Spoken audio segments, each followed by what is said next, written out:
The continent of Australia stands as one of Earth's most unique ecosystems. Isolated for millions of years, Australia's native plants and animals evolved and adapted to life on this remote landmass, creating species found nowhere else on the planet.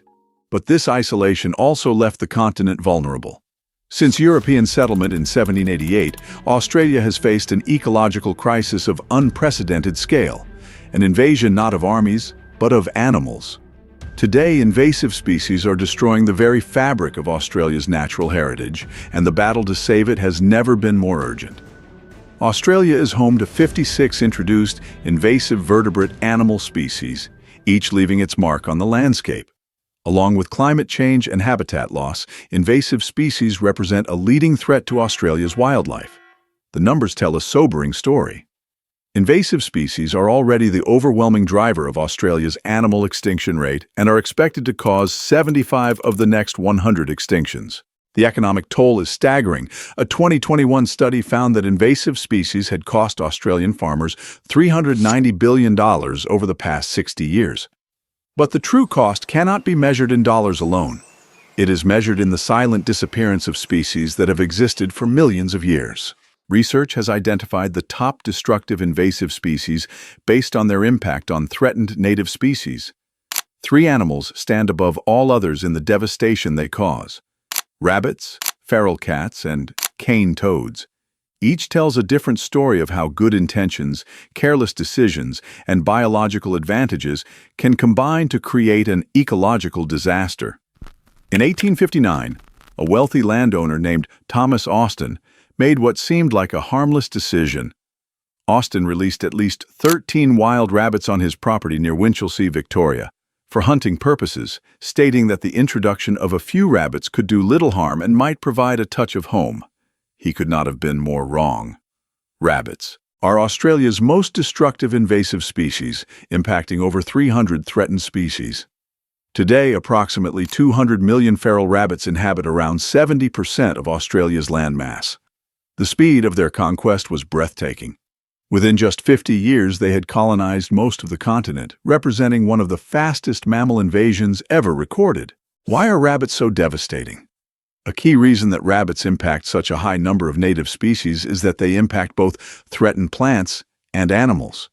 They destroy vegetation through relentless grazing, competing with native animals for food, and preventing the regeneration of native plants. It takes less than one rabbit per hectare to prevent the successful regeneration of many native trees and shrubs, which are vital for biodiversity and farm productivity. The agricultural damage is immense. Rabbits cost Australia, on average, $197 million a year in lost farm productivity, affecting wool growing due to lower stocking rates and reduced sheep weight gains. In recent months, the situation has worsened. Farmers in Western Australia have reported unprecedented rabbit numbers, with landowners describing explosions in rabbit populations creating havoc, with at least one farmer reporting that these animals are wiping out grain crops. Australia has tried everything to control them: fences, poisons, warren destruction, even releasing disease-causing viruses. While these methods have had some success, the rabbits persist, adapting and surviving through each new challenge.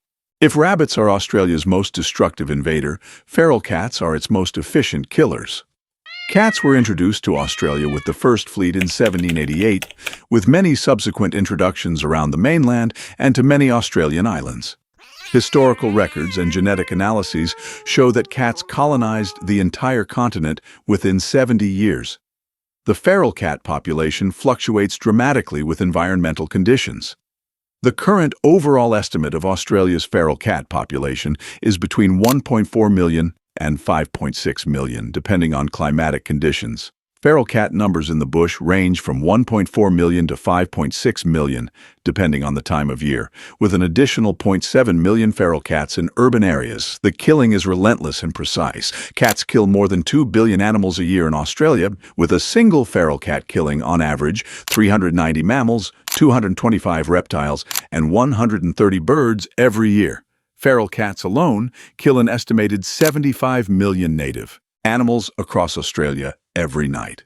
The extinction toll is devastating. Feral cats have contributed to the extinction of at least 28 mammal species and are a recognized threat to over 200 nationally threatened species. Australia has the highest number of species of wild animals made extinct by cats.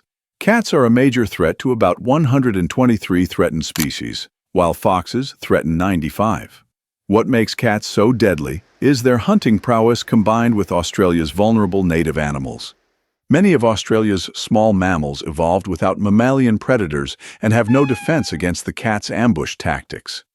The northern quoll, the bilby, and the numbat all face the constant threat of feline predation. In 1935, Australian scientists believed they had found the perfect solution to beetle pests destroying sugarcane crops. In June 1935, 102 cane toads were imported to Gordonvale from Hawaii.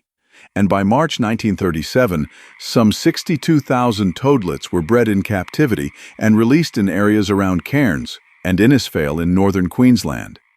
Remarkably, no studies of the potential impact on the environment had been carried out. The cane toad experiment failed spectacularly. The toads didn't control the beetles, but they thrived in their new home. Some scientists estimate that more than 200 million cane toads are hopping around Australia's continent, expanding across northern Australia at a rate of 50 kilometers every year. What makes cane toads particularly dangerous is their toxicity. Cane toads are toxic at all life stages, from eggs to adults, carrying milky white toxin known as bufatoxin in large swellings called parotid glands on each shoulder. Australian native species haven't had time to adapt to these toad toxins, and one lick or bite can cause rapid heartbeats, excessive salivation, convulsions, paralysis, and death. The ecological impact has been severe. Precipitous declines in populations of the northern quoll, Merton's water monitor, and Mitchell's water monitor have been observed after toads have invaded an area, causing them to become endangered. The toads continue their march westward. New research has found invasive cane toads are on track to reach Western Australia's Pilbara region within the next 10 to 20 years, threatening 25 native species with serious declines. Female cane toads lay anywhere between 8,000 to 30,000 eggs twice a year, ensuring their numbers continue to grow, and, unlike other invasive species, there is unlikely to ever be a broad-scale method available to control cane toads across Australia. Australia's battle against invasive species represents one of the greatest conservation challenges of our time.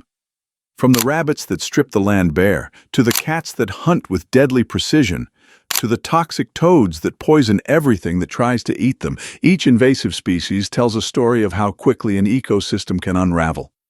The cost is measured not just in billions of dollars, but in the extinction of species that evolved over millions of years and can never be replaced.